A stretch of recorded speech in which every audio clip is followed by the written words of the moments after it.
উপরে গুলি এবং হত্যা প্রচেষ্টার প্রতিবাদে আজকের এই সর্বদলীয় সমাবেশের সভাপতি, উপস্থিত বিভিন্ন রাজনৈতিক দলের নেতৃবৃন্দ, উপস্থিত মজলুম সম্পাদক মাহমুদুর রহমান সহ বিভিন্ন স্তরের নেতা কর্মীগণ, আসসালামু আলাইকুম ওয়া রাহমাতুল্লাহ।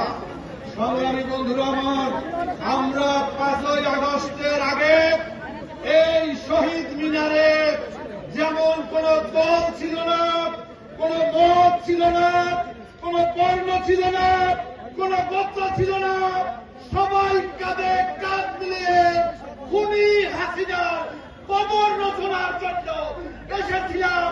ঠিক আজকে আবার বাংলাদেশ থেকে ফাঁসিবাদ এবং ফাঁসিবাদের দোষরদের কবর রচনা করার জন্য।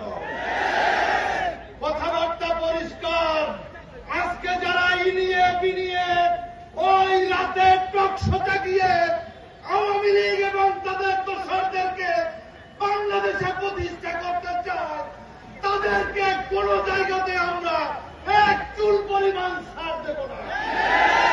ডক্টর মোহাম্মদ ইউনূস, আপনার ওই চিরাগটা রক্তে রঞ্জিত।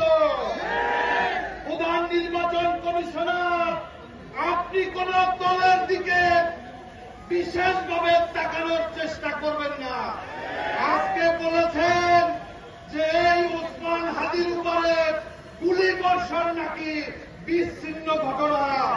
আপনি এরপরে আরো 10 জন প্রার্থীকে হত্যা করা হলেও বলবেন বিচ্ছিন্ন ঘটনা।